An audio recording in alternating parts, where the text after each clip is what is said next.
you're here for the first time, essentially what we love and what we embed ourselves in is understanding the science around play, and we spend a lot of time understanding that as an organisation. But we also understand that not every organisation has the ability to spend the time that we have to deep dive into the science. So the whole play lab concept has come about through taking that science and then integrating that into practical resources, tools, and information. So you can leave being educated and having some tools and resources that straight away you can implement into your own culture. So that's really the purpose of the Play Lab, and why we've put this together. So today's session is a little bit different in terms of the format. Typically, this is a very presentation-based series, but today is going to be more of a question and answer with our special guest, where we're going to be diving into some really deep topics on play. So look, rather than me, I guess, doing a long introduction, I'd like to welcome Mia to the conversation. So Mia Sundstrom is the CEO of the National Institute for Play. So Mia, welcome. Thanks for being here. For those meeting you for the first time, I'd love for you to be able to just introduce yourself, tell us a little bit about your background on play, a little bit about the National Institute for Play, and I guess why the play science is so important to you. Sure. Well, thank you, Shane, so much for having me. It's a pleasure to be here with you all from the other side of the pond, and it's wonderful, wonderful to be here. So thank you for having me. Yeah, the National Institute for Play is a very small nonprofit. It was founded by my grandfather. His name is Dr. Stuart Brown, and it's dedicated to advancing the science of play and also translating that into practice and real world impact. And so my grandfather actually started this nonprofit after studying mass murderers as a psychiatrist and finding that they lacked childhood play as kids. And so we champion public play as a public health necessity. And we have the goal of reaching 5 million people with the science of play by 2030. And it's really made a monumental impact on my life. My grandfather helped my parents put me into a play-based learning school where I could thrive because I was the kid that could not sit still for the life of me. And into the sport of gymnastics, where I was able to follow a really fulfilling career all the way through the NCAA level. And so I am just like this little play experiment throughout my whole life in figuring out how far play can take us. And so, as my grandpa, he's now 94 years old. As he's aged, it is my true honor to be the new CEO of the National Institute for Play to carry forward his legacy because I've seen the way that it's impacted not only myself, but so many people. So I'm really excited for our conversation. Yeah, fantastic. Yeah, me as well. Mia, like obviously we've spoken a number of times in the past, and I guess every time I feel I leave energized just with the knowledge and the insights that you provide me personally. So I think everyone on the call today and the webinar will get that as well. Now you said something interesting there around public health necessity and play as a public health necessity. I'd love for you to expand a little bit more around what that means and your intake into that. Sure, absolutely. I think we need to talk about this moment in our world as an intro to sort of why this is a public health necessity, because we're living in this post-pandemic AI and social media driven world that's really fractured the way that our communities connect, including our workplace communities, and the way that we play across all ages has really changed. And there's sort of this loss and this unnamed collective grief that's coming about. And we're seeing trends in loneliness and disengagement and burnout and polarization with some pretty alarming stats around all these. These things have almost become buzzwords. And we're talking a lot about these trends, but what we're not talking about is that what we're seeing, in part, among other things, is some pretty severe consequences of play deprivation. And that play is really kind of a root solution that's hiding in plain sight. And then it's not just important for kids, it's important at all ages. And so, what we mean when we say that play is a public health necessity is that it's totally fundamental to being human. Like, we are not fully alive when we don't play. And we like to think of play like oxygen, totally vital to life, but it goes really unappreciated until it's missing.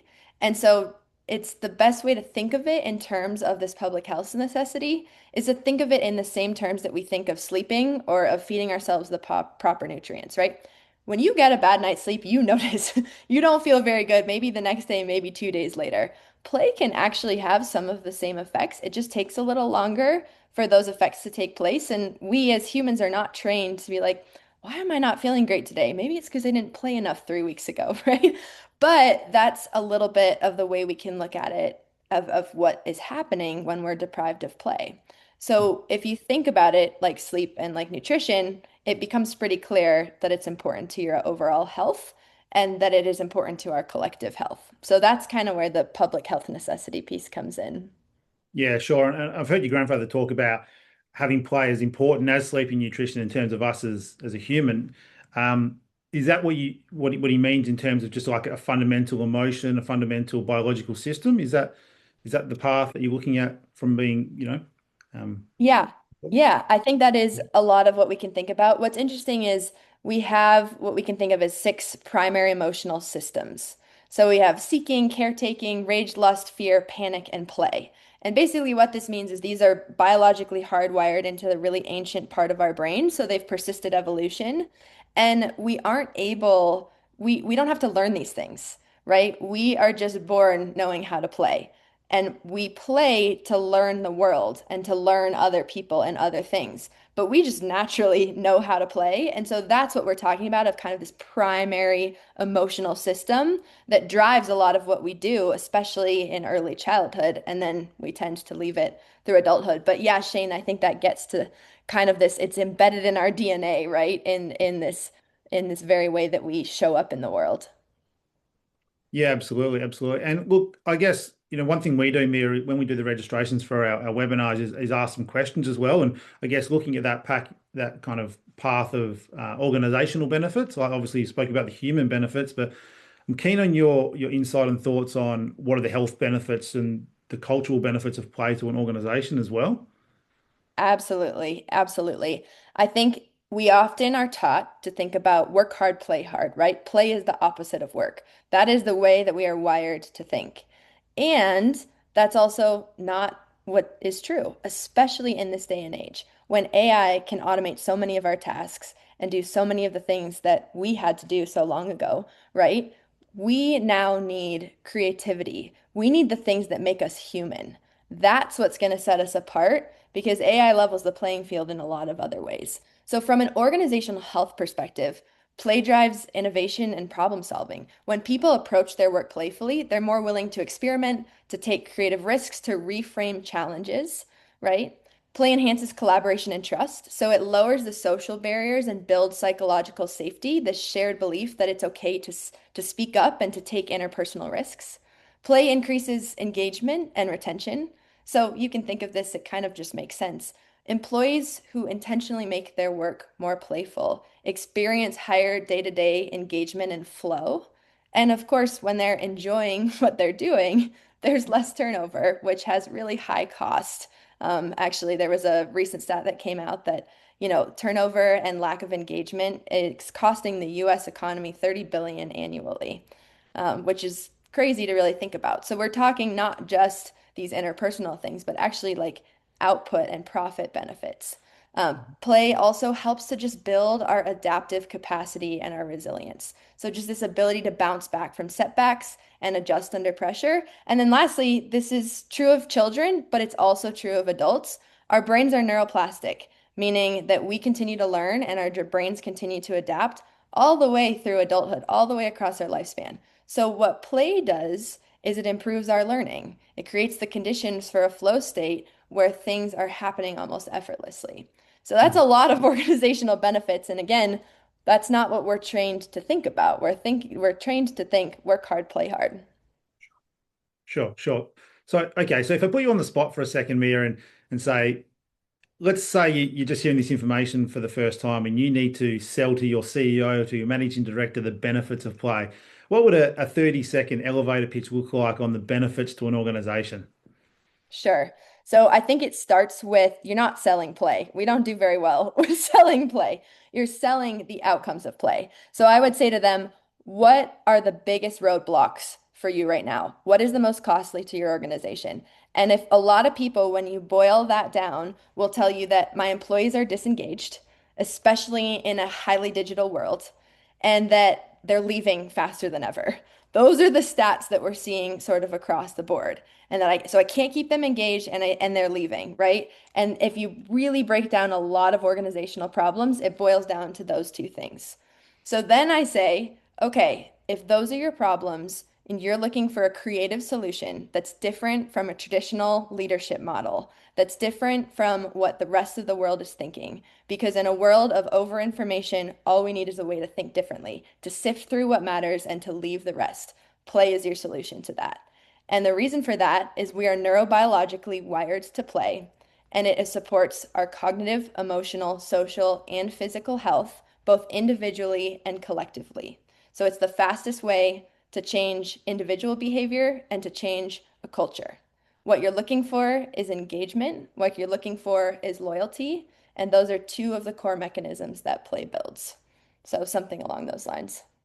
Was that Okay. okay? Did I pass? Very detailed response. Excellent. And yeah, amazing in terms of just that level of understanding of the benefits of play. And I guess, from my personal level, someone who's been studying now play for quite a while, every day there's more research, every day there's more benefits that I learn about from a human and organizational point of view. So understanding that is key to adopting that playful culture.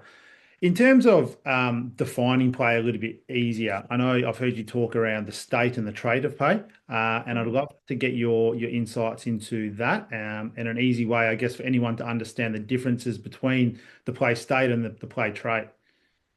Oh, yeah. This is really tricky. And I will say this is a roadblock when it comes to play, is there's actually not consensus amongst leading researchers around a solid definition. And it's almost the state of being that seems to transcend our ability to describe it because, well, we knew how to play before we even knew how to talk. And so we at the National Institute for Play have taken on this challenge of defining play along a spectrum, distinguishing it, as you say, Shane, as both a state and a trait. So the state is the act of playing, sort of this dreamlike alternate state of being where you're taken out of the usual operations of time and space. It's done for its own sake, not for any particular outcome. It's intrinsically motivated, engaging, flexible, and it's self-reinforcing. And it evokes positive emotions, some of the most powerful human emotions, like joy and like awe. And then there's play, the trait, this playfulness, play as a cognitive disposition, this natural propensity towards curiosity and optimism and creative problem solving, adaptability, humor, even. So, what's interesting is everybody has a different sort of natural propensity to possess the trait of play. Where the real power lies, and this is again part of the organizational value, is that spending time in the play state actually helps us to build that play trait, to be able to approach life in a more playful way, even when it's really challenging. So that's where the real power lies, and that's kind of how we talk about it. Now, what's really interesting too is there's also things that disguise themselves as play. Escapism can disguise itself as play, addiction can disguise itself as play. Scrolling through our phones, right? We're talking about technology a lot tonight, might feel fun in the moment, but it's not a play state. And the way that we can distinguish that is we can zoom out. And I'm not talking about video games right now, right? There is digital play, and video games are absolutely a form of play. Right now, I'm talking specifically about social media. We can zoom out and say, is this causing long-term benefits or long-term detriments? Because one of the clear attributes of play is that it has long-term benefits, right? One of the clear attributes of scrolling through social media, what we're learning now is that that has long-term detriments, right? So the other way that we're thinking about this is we're not just talking about forced fun in an organization or a foosball table that doesn't get used, right? It's not just one activity, it's the state. So, where it gets really tricky to define is that what's play for one person might not be for the next person. What's playful for you one day actually might not be the next day, right? These internal and external environments that we're constantly shifting through are dictating our ability to access that play state. And one really simple example of this is running. Think about running. For some people, running is play. For some people, running is literally the most dreadful activity in the whole world. Right? And so it's really highly personal and individual, and that's part of what makes it really complex to define. So that's about the shortest answer I could give you about the Mhm. definition of play, and it's pretty long. Yeah, again, very detailed. And I guess going down that path, I know I've heard you talk and we've explored on the webinar series before around the play personalities and the play styles and how play is a little bit different in terms of the way you interpret that. Do you have any thoughts I guess, how you can identify that within your own team and yourself as well? The play personalities, how you Yeah, can identify that? yeah. Yeah, so generally we can identify play in general through play cues, right? Open body posture, laughter, banter, eye contact. If you really want to look at this, look at a dog. You can tell when a dog is playing and when they signal that to another dog, right? So that state, when we see that in someone and observe that, it actually kind of brings us into it and it's really contagious. So those are kind of the first thing you can look for in your team in a moment when you're trying to understand if someone's playing or not is these play cues. And it's actually really interesting when you start to look for them. But play doesn't always have to look super high energy and crazy. It can also look like a really concentrated flow state where there's no distractions and no interruptions. And that could happen while you're coding or while you're writing, or if it's something that you love. What's interesting is that each of us has natural predilections for the ways that we play. And at the National Institute for Play, we like to call that a play style. And it's like a fingerprint, totally unique to you.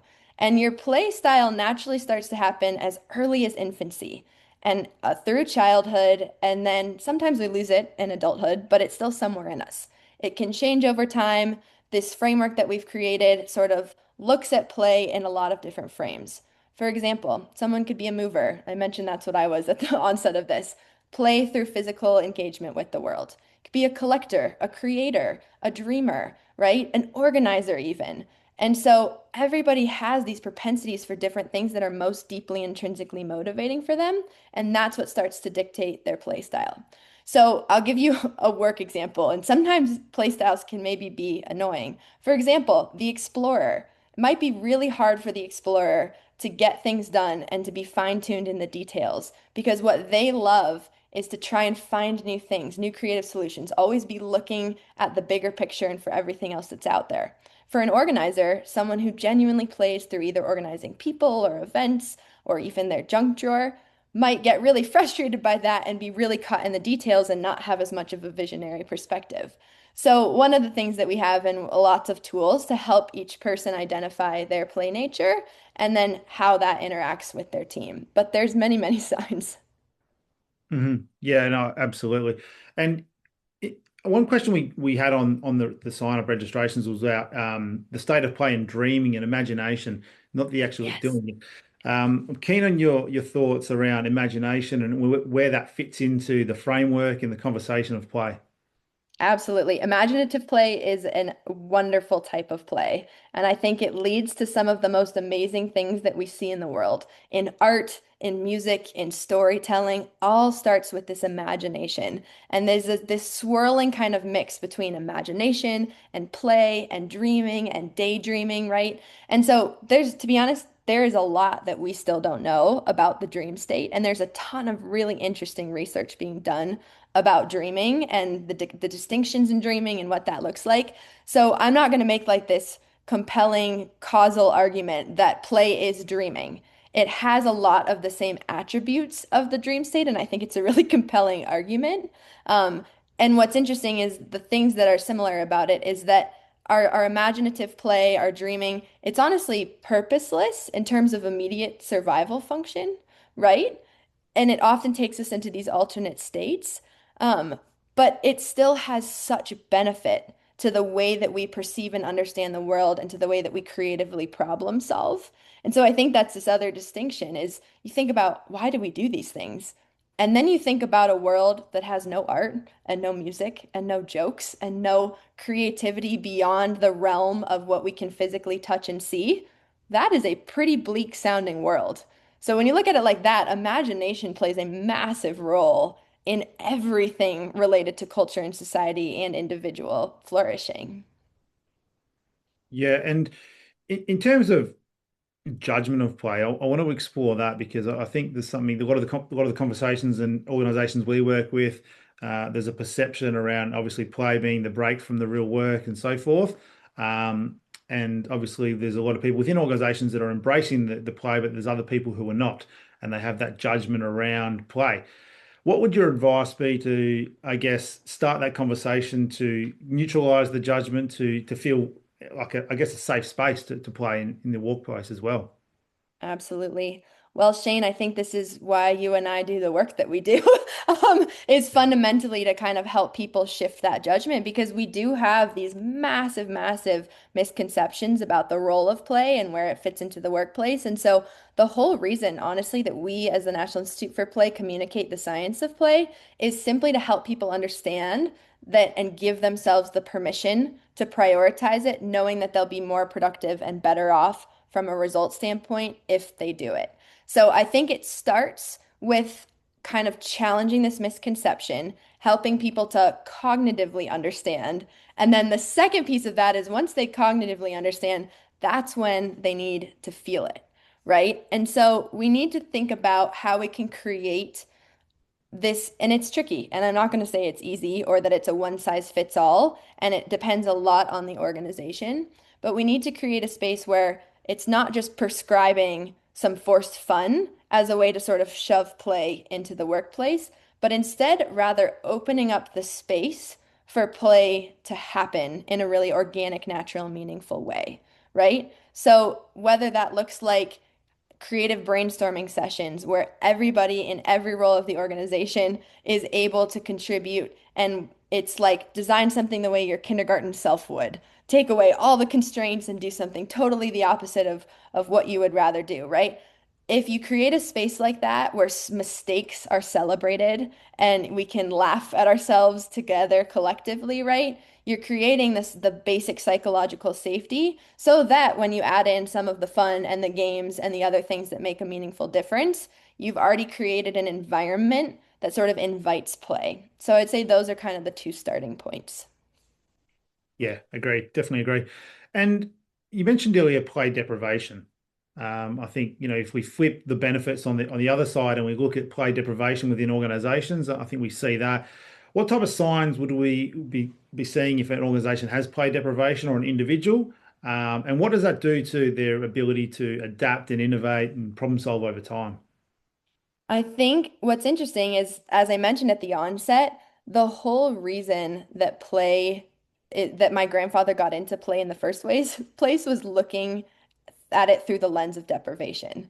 Like we almost don't understand how important play is until we see play deprivation, right? And so I think that's a really interesting distinction. In terms of what that looks like in the workplace, it depends, right? If you're on a virtual environment or an in-person environment. But it looks like people kind of having very like seriousness is linked with professionalism.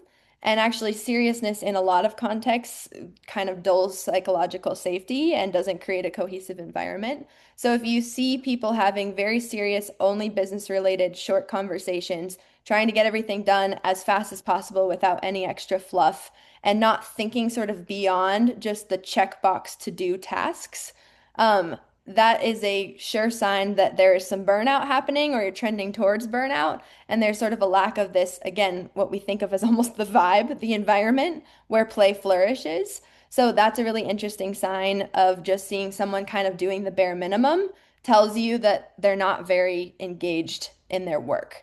And that lack of engagement is a sign of play deprivation. There are definitely others. One is inflexibility is a really classic symptom of play deprivation. So for somebody to not be able to really think outside the box, or maybe it's always been done this way, so this is the only way it can be done, end of story, kind of this rigid mindset, that is a sign of play deprivation. And actually, a loss of humor. Humor disappears, right? Humor is actually a really important coping skill and actually a signal of creativity and not distraction. Of course, it needs to be used in the right context, and there are moments when humor is not appropriate at all. And when people stop laughing together, they stop trusting each other. And so, noticing some of those very, very subtle cues actually are some really interesting signs of play deprivation in the workplace.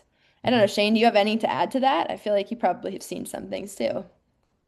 Yeah, look, I think the main thing is most of it is unintentional. I think we just get really serious in terms of the outcomes as a business that we want to get. Doesn't matter what industry you're in, and unintentionally squeeze out play more than anything. So, from a time restraint point of view, and from a goals and organizational outcomes. So, I guess it's more like, okay, how do you drip feed play back into an environment that's unintentionally squeezed out play?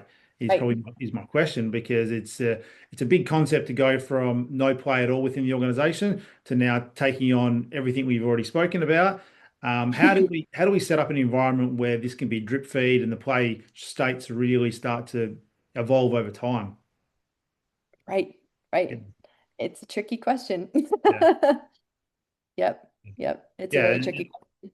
it's, really- I and think, it's one that, sorry, go on. oh no, go ahead. I was going to say it's probably one that's different for every organization. It's probably more than anything Absolutely. being intentional around understanding um, the play styles and the play personalities and the people within your team, if you would agree with that, and then understanding how you Absolutely. can, yeah, create an environment for that. Absolutely. I think the other thing that is important to recognize is it really does start with leadership. And there's a lot of pressure on leadership in a lot of ways. But for a leader to come in and to laugh at themselves and to share the ways that they play and to ask their employees, how do you play? Like, that's not a normal question to ask, but it actually shows this really deep investment in somebody as a whole person immediately over just the work that they produce. And we know investing in the whole person, right? There's a lot of behavioral psychology studies around this is a really, really valuable way to bring somebody into a mission and kind of bring them along. And so I think that's the other piece that we haven't quite talked about yet, but that it really does start with a leader buying into this idea that play is productive and then displaying that themselves to kind of give everyone else the permission to prioritize it. Mhm. Yeah, agreed. And I guess if you're a leader that identifies that, how can you lower that resistance within your team to adopt a more playful culture? Oh, tricky. I think there's experimentation involved, right? Because what's interesting is you might have a bit of a dominant play style within a team, and then sometimes when there's a dominant play style, everyone will kind of jump along into it because again, play is contagious. But you kind of probably have to experiment with a lot of different types of play and see what sticks and see what doesn't, and what doesn't stick, you can't keep forcing. So I think it takes time and the ability to know that it's not just like a checkbox of we're adding play now and then the results will take care of itself, but really inviting this idea of experimentation in to see how people react, to see how they adapt, to see what works and what doesn't, and to just go along with the process, kind of however long it takes. Which, let me tell you, and as for all of you who know, that's really hard to do. You really just want an answer and a one size fits all solution. And play is here to tell you that life is messy and play helps us make sense of it, and you're going to have to figure that out, right? And that's the tricky part. Yeah. And what about the difference between genuine play and just distraction? Because Yeah. you mentioned around the differences in the social media and the scrolling. Like, how do you identify that as a group? If you feel like you're taking on play as a cultural shift, but really you're just distracting yourself from the work that needs to be done, how would you go about identifying that? Yes. Tricky. So basically, distraction, play leaves us restored, right? Yeah. We already talked about the benefits of play. Distraction like does not restore our nervous system the way that genuine play does. So if you're noticing people saying, I'm so busy. I'm constantly like busy is a word that we hear a lot right now. And we almost boast about being busy, even though we know it's not healthy. And to be honest, if we're productive with our time, busyness is a mindset. It's not actually something that, it's something that we create for ourselves. And so distractions leave our nervous system kind of at a really high level. And so things like scrolling, right? Things like gossip or consumerism, like online shopping between work meetings or gossiping with a friend instead of or a coworker about something that you hated that then another person did, because let's be honest, that happens all the time with all of us. We're humans. And so that type of stuff where it's like distractions from the work that are not leaving our nervous system regulated and that aren't making us feel refreshed to be like, okay, I can focus now, right? So if we're still seeing a lack of focus, a lack of an ability to sort of do long-term projects, and are getting constantly, stimulated by the little notifications, those are a couple signs. But it's tricky because the line is a little bit blurry. Yeah, absolutely. And the restorative side of things from the body and the brain, I'm keen to kind of go down that rabbit hole from a neuroscience point of view for a second, in terms of the neurotransmitters involved and the chemicals in the brain around when you're in that play state, what's happening within our body. to, I guess, create equilibrium. Yeah. Well, we'll talk specifically about that restorative piece in terms of our nervous system. And one of the primary things that happens in a state of play, though there's a lot of brain activity going on and all of it's really linked, is that the amygdala, which is our emotional processing center and stores memories to detect fight or flight and really just trigger our stress response and release adrenaline and cortisol and make us just feel like this all the time, that our amygdala calms down when we're playing. So the stress system achieves a greater balance between the sympathetic and parasympathetic branches of our nervous system, right? And so chronically elevated cortisol is associated with cognitive rigidity and poor emotional regulation, even immune system function that's weakened. And so all of these things that really aren't great. And we can get in states of chronic stress, right? Chronic stress is another buzzword right now. Play interrupts that cycle. So it's not just even this moment, even 5 minutes, right, of a break for our nervous system, for our amygdala to calm down and become less reactive, gives us that true restoration within our nervous system, and kicks the right things into order so that we're actually feeling like we can handle all of the things that are flying at us from every angle versus staying overwhelmed. So there are many tools to calm the nervous system, and there's, a ton of research done in psychology about this, even the power of a deep breath. So play is really just one of those tools. Mhm. And where does neuroplasticity sit with all this then in terms of Oh, learning and yes. growth? Yes, yes. So specifically, physical play boosts the production of a protein called BDNF, which is brain-derived neurotrophic factor. And this is a protein that basically helps to secrete new neural connections, new neuron growth, form new pathways, and help to strengthen existing pathways. What I just described is neuroplasticity in action. And neuroplasticity is essentially our brain adapting and reorganizing and changing over time, which obviously, as you know, is a growth mindset essentially in the way that we learn. And it's foundational to cognitive health at all ages. So play basically boosts our ability for our Mhm. brain to learn and grow. Which is essential for growth as Essential. well. Always. We are So, lifelong learners, and as soon yeah, as we stop learning, I think we start dying. So yeah, absolutely. Okay, so look, I guess in practical terms, right, let's say you're going into an organization next week to start to embed play. Where do you start the conversation with the team? Let's say a group of 20 people in there and they want to learn more about play and start embedding that into their culture. What would your first 3 or 4 steps look like with them? Oh, good question. I would start with the basic foundation of what is play, what happens in the brain when we play, and why does that matter? Because again, it's just not something that we are born and know how to talk about.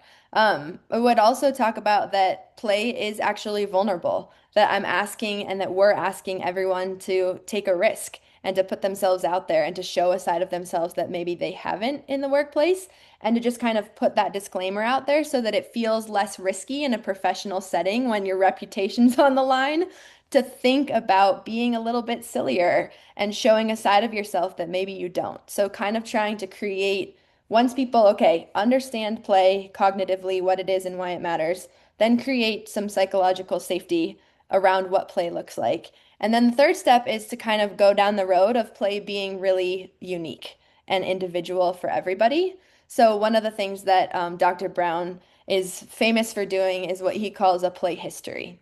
And so thinking about some really simple questions that are a lot deeper than they seem on the surface of how did you play as a kid? What did that look like for you? Who did you play with? Where were you? Were you using your imagination? Were you playing with an object? Right? Anchoring people back to some of their earliest play memories. Because one of the things I love to say is that play is who we are before the world told us who to be. And then all these pressures kind of externally came in and started making all of these things happen. But if we can reconnect with sort of that really impressive inner child of ours, right, then we can draw a line to that and how we can help it to show up more in our job. And so then that next step is to think about individually, what does play at work look like for me? And then from there, collectively, what does play at work look like for us based on all of our individual styles? But I'd be curious on your thoughts on that too, Shane, because you have some good expertise there. Yeah, I'm the same. I think everything starts with a basic level of education, like you said, of really understanding. People want to learn and they want to understand what's going on within themselves. So I think by Mhm. starting in that place allows them a better understanding to be empowered around what their play personality is, what their style and how what play is for them. And then from there, leading that behavior. And I know you also spoke last time we had a conversation around what you do as an organization to lead yourself and lead your team. And I know you spoke about being a mover in particular and moving your body. So is that something like give me some insight into your daily routine of play and your organization on how that can, I guess, inspire others?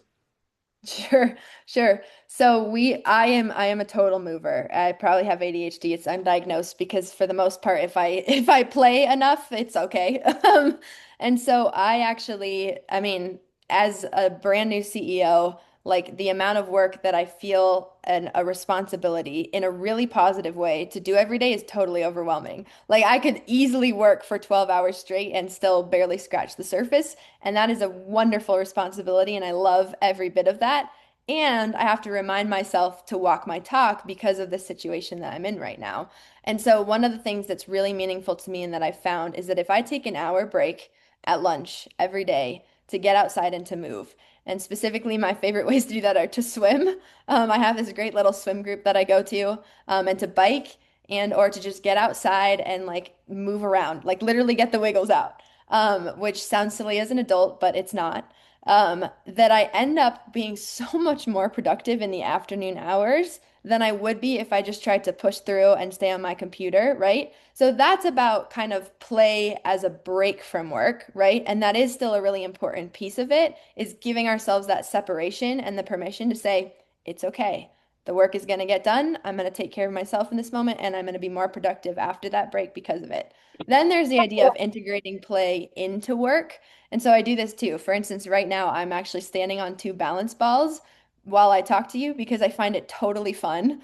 And there was actually one presentation recently where I fell off of them, which was like not ideal. But as long as that doesn't happen, it's a ton of fun. And then the other thing that I like to do is, unfortunately, a lot of our team is remote, and some of them I haven't even gotten the chance to meet in person yet. And we'll change that at some point soon. But I go on a lot of walking meetings on phone call so that I can be moving while I'm talking, and that's when the creative juices are flowing the most. So specifically with like brainstorming meetings or things I don't need to be taking notes for, because I know that's a way for me to basically work and play at the same time and for those to like synergize Mhm. together. So that's one example. One of the things that our team is building right now is a play journal. So to create little micro habits for people to play more and then to reflect on that on a daily basis. And so one of the things we're going to do is we're going to go through that journal. It's 90 days all together as a team and to share some of the things that we're learning and the ways that we're playing together, so that we can learn from that and make a better product while we're at it. Yeah, look, I guess from what sparked within me when you talk like that, Mira, is just the intent behind everything, and I think that's where it starts, right? It's you've taken the time to understand yourself and your team members, and you're intentional to know that when I have these micro habits of play, I'm going to be more productive and more efficient as a human. And I think that's where it starts, and that's what I'm taking away from that. That I probably personally need to do a little bit better myself to take a break and to go the play actually helps me perform better under stress and pressure, and need to be intentional. And I think you mentioned the play histories is something that I think I would encourage everyone to do as well, and understand that within yourself. So, play right now in the world, more important than ever. Is it just more? Is it just highlighted because of the play deprivation more than the past? Like, tell me your thoughts on kind of why it's so important at the moment, and has it increased over time with the technology and the social media and the distractions that we have within our life now? Mhm. Million-dollar question, right? Play has always been important. It's always been fundamental for to human life, but our lives have gotten a lot more complicated with a lot more distractions in modern society, primarily thanks to technology, though we're still early, technically speaking, into this sort of technical revolution, and I don't know that we know some of the full benefits and consequences of that yet. And so I'm not here to say like technology is bad, play is not on technology. That's not true. What we're looking at right now is a playful world integrated with technology? And how can we merge those things in a way where they support each other? And how can we use technology and this incredible power that it has for the betterment of humanity and not for the detriment? But I would say we're at a bit of a crux with that. And so there's a lot more research that's being done around that and figuring it out. But there's some pretty alarming stats around, children are spending, and specifically teens in America. And again, this is just where I have the most research data from, are spending 7 to 9 hours a day on their screens, right? And so there's also been, and we can kind of look at the childhood trends reflected in this, sort of this transition to really highly structured full schedules with a lot more free play, independent time. And then we've also seen a lot more emphasis on outcome related achievements than on process related achievements, right? We've seen kind of across the world sort of the commercialization and the professionalization of youth sports, where in the States we're seeing 70% of kids burn out of sports by age 13 because they're being pushed, right? And they're losing kind of that intrinsic sense of playfulness. And so we're seeing these interesting trends sort of just in the way that specifically children, but as obviously everybody grows up and these habits transition into adulthood, um, are not having some of the same play experiences that we have had in the past, just due to all of the distractions and to all of the technology. And again, we will start to learn a lot more about what that looks like as this group of children kind of in this generation enters the workforce and becomes our change makers and our leaders. But we're definitely at a crux with AI. And AI is accelerating faster than ever, and it's changing the way that children socialize. And we're not only outsourcing our critical thinking, but we're actually outsourcing our socialization to AI as well. And I actually recently just spoke with a lawyer who defends families who have lost children to suicide because they've fallen in love with chatbots and then killed themselves to try and live with those chatbots in eternity. That is new, right? We were not dealing with that 25 years ago. We weren't even dealing with that 10 years ago. So there are some absolutely stark moments that we're experiencing right now with technology and with AI, and specifically with agentic and generative AI, that we're still going to understand sort of the consequences of, but it is a bit of a cost analysis, right? Like we are not having, the children are not having as much unstructured playtime or internally structured playtime as they have in the past. And that play deprivation is showing up in the way that they socialize, and in loneliness stats and in all of these things that we're all seeing kind of across the board into adulthood. But I would say that the starkest differences right now are in the way that children are experiencing the world just across the board. Yeah, no, absolutely. It's concerning and alarming the rate of AI and what it's doing to the kids and the play deprivation. On the, I guess, last question from me, and if anyone in the room has any questions, feel free to put them in the chat. We'll have a few minutes at the end just to answer those. But I guess looking at the different types of play, you touched on physical play and the benefits there. I'd love to get some thoughts on the other styles of play around kind of, was it rough or tumble play or experimental things like that, and just to kind of round off our conversation. Yeah, there are lots of different types of play. We typically categorize them into 8 categories just to sort of define them, but there's a lot of overlap and some other things. We talked a lot about imaginative play, how powerful that is. There's social play, there's competitive play, risky play, so figuring out how to kind of push the boundaries. And you can think of that in the sense of physical risk, but you can also think of it in the sense of emotional risk, or social risk, right? Like figuring out how we can kind of test the boundaries, find them, maybe learn from that. There's exploratory play, so simply just exploring new things, whether that's even research or it's physical or travel exploration. There's physical play. There's creative play, so creating new things out of something that wasn't there before, whether that's building or art or music, or even joking. Then there's also object play. So tinkering with or manipulating objects in ways that is really playful. Some of us have found that, again, like fidget toys can be really useful while working too, if your particular propensity towards object play. So there's this massive array of what can be play. And of course, each type of play might be play for one person and not for the next. And so that's why there's so many different types. Mhm. Yeah, absolutely. Great snapshot. I guess in terms of learning about play, if anyone is listening to this and wants to take their own deep dive, where would you recommend a starting point other than talking to our organizations, of course? What kind of information is out there, and where's a starting point in terms of accessing that, in your opinion? Sure.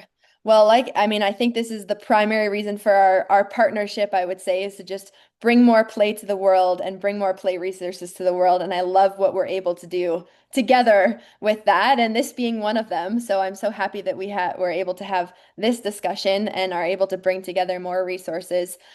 We have actually one of my teammates is on this Zoom call. His Tony Christopher is here, so I might let him help me answer questions. It's really fun that you came, Tony. But yeah, we have a wonderful website actually that Tony built, and we're in the process of updating it. So it's a little bit under construction right now. But Tony did a great job of putting together an entire library of the leading play scientists and the leading researchers and figuring out and the publications and the books and all of these things. If you want to do like a really, really deep dive and play, I'd say, I don't know, there's at least 500 or 600 or 700 hours worth of content on there. So have fun, good luck. And Corporate Challenge Events website has a lot of good information that's a little bit shorter and more concise from a report that we put out in 2024 about some of the basics of play. So that's a great place to go to. And then we're continuing to sort of build out a general product suite. And as our partners, Corporate Challenge Events will have access to all of those. And so they'll be continue to be a great resource for everybody. Amazing. Yeah. And Tony, where's a starting point? I saw you off mute there. If I could pick one or two articles, what would you recommend? I'd recommend on the website that you go to the very first menu, or the very first in the menu at the top. What is play? And there, it'll drop down, and it has several pages. What are the basics of play? Why do we play? How do we play? And so, for example, under how do we play, you'll find the different types of play: object play, social play, body play, that sort of thing. So it's a probably a 20-minute review of 8 pages, and it'll give you a great overview. Love it. Excellent. I can see myself taking a nice deep dive into that and losing a bit of sleep tonight looking at that information. Um, I guess final one from me here, Mia. There's a question from Renee on the chat, just around your thoughts on creating a program for adults to put them up against the different creative modes and different play styles, and what kind of what that happens within their bodies to learn more about their own play styles.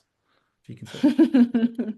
I think, Shane, that you all do that really well in your programs of giving people actually the experience of play as a way to figure out cognitively how they like to play, right? The best way to learn is through experience. And so, Renee, you're exactly right that the best thing to do is to give a bunch of test runs to different play styles and then to figure out for people what they like. And I would say the interesting thing is that it doesn't have to be complicated. You can keep it really simple. Sometimes when I go into a workshop, I'll put a couple pieces of paper out and people can either doodle draw or they can organize an event on the piece of paper or they can plan a competition that they're going to make, right? And like whatever comes kind of in that gives them an idea of sort of what their play style is. We had like a rock, paper, scissors war between a group of competitors, right? Takes no resources, ended up being so fun and competitive and leaving people rolling on the ground laughing. So I would just say that there's a lot of things that you can do. This is similar to exercise, right? If we don't have an hour, we don't have enough time to exercise. We gotta start shifting. If you even have 10 minutes and no resources, challenge yourself. That's part of the play to open up sort of this creative mind of what can I do in this 10 minutes that gives people a taste test of a couple different types of play and sort of helps them to shape, okay, my propensity was towards researching a new topic and exploring something on Google Earth. Like I might be an explorer, right? That simple. So I think that one of the interesting things that as adult humans, we tend to overthink a lot and overanalyze and overprocess. Play is like wiping that slate clean and figuring out, okay, what do I want to do with this 10 minutes if I have no constraints, right? And not think twice about it. So just I would say there's a lot of really simple ways and often we try and complicate. So to just keep it simple. And it's an interesting segue because I just wanted to finish by talking about our April webinar. And it's actually on the engagement advantage. And what we're going to be doing is actually sharing some insights on how we embed the play styles within our programs.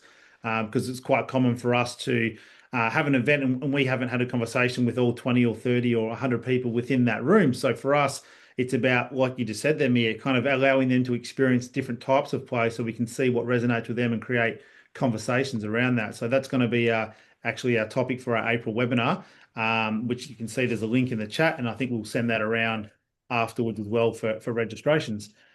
Look, I'm not sure if there's anything else you would like to share to finish off, Mia, but before you do, I just wanted to say thank you so much from my perspective and from everyone on the call.